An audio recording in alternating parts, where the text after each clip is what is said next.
Assalamualaikum warahmatullahi wabarakatuh. Di sini kami bertiga, Febrio Kadira, saya sendiri Wenda Kusnaya, dan Khairul Abidia Repan akan menjelaskan apa itu virtual memory. Sesuai dengan namanya, virtual memory itu berarti memori yaitu ruang penyimpanan dan virtual artinya tiruan atau tidak nyata. Di sini ada definisi dari virtual memory sendiri, yaitu adalah teknik pemetaan memori yang melibatkan memori sekunder, umumnya disk. Lalu, secara sistem logika, ukuran memori lebih besar daripada ukuran memori utama secara fisik, dan melibatkan mekanisme swapping. Di sini menggunakan mekanisme swapping,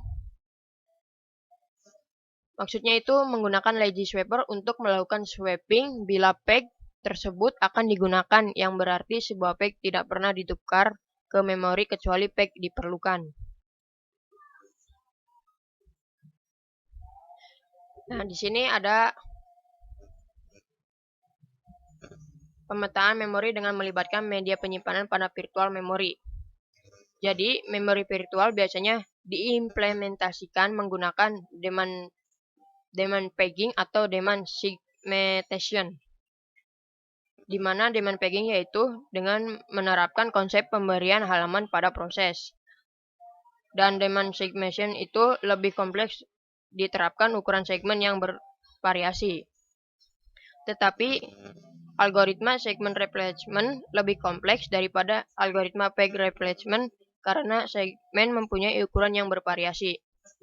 Selanjutnya saya serahkan kepada Febrio Kadira. Terima kasih. Oke, baik. Selanjutnya keuntungan model virtual memory. Di sini ada 3 ya. Yang pertama, lebih sedikit memori yang diperlukan untuk per prosesnya.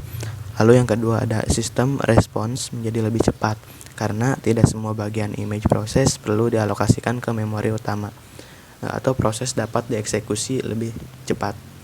Lalu yang ketiga, lebih banyak proses yang dapat dijalankan atau multiprogramming. Untuk selanjutnya di sini ada tujuan virtual memory. Untuk tujuan virtual memory di sini dapat digunakan dengan membuat suatu file khusus yang disebut swipe file. Virtual memory digunakan pada saat sistem operasi kehabisan memori, di mana sistem operasi akan memindahkan data yang paling terakhir diakses ke dalam swipe file yang berada di hard disk. Hal ini yang mengkosongkan atau membebaskan beberapa ruang kosong pada memori untuk aplikasi yang akan digunakan selanjutnya. Untuk sistem operasi akan melakukan hal ini secara terus-menerus ketika data baru diisi pada RAM. Pada saat data yang tersimpan di swipe file lalu data tersebut ditukar atau di swipe seperti gambar di samping, dengan data yang paling terakhir dipakai di dalam memori atau RAM. Hal ini mengakibatkan swipe file bersifat menjadi seperti RAM.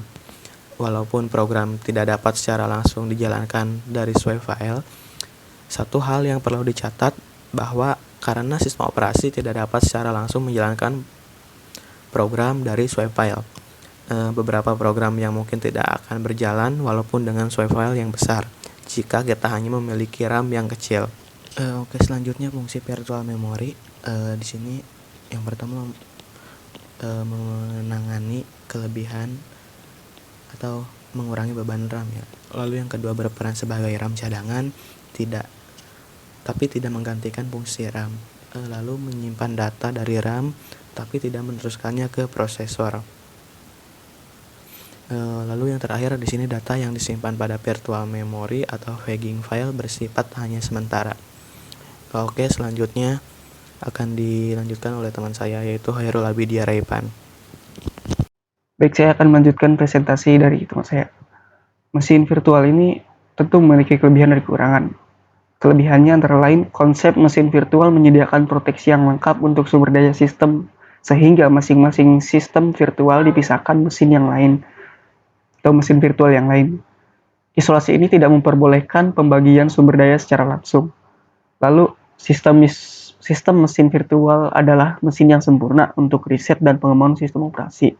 Pengembangan sistem dikerjakan pada mesin virtual, termasuk di dalamnya mesin fisik tidak mengganggu operasi sistem yang normal. Adapun kekurangannya antara lain yaitu konsep mesin virtual sangat sulit mengimplementasikan kebutuhan dan duplikasi yang tepat pada mesin yang sebenarnya.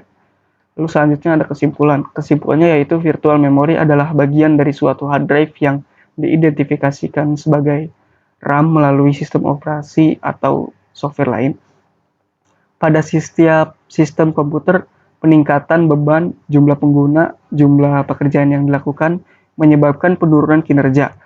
Berapa lama waktu yang dibutuhkan untuk melakukan tugas masing-masing. Namun, ini terjadi secara non-linear. Setiap peningkatan beban demand melebihi hasil titik tertentu dalam penurunan dramatis dalam kerja. Ini berarti bahwa sumber daya beberapa adalah pasokan kritis, pendek, dan telah menjadi bottleneck. Baik, saya akhiri.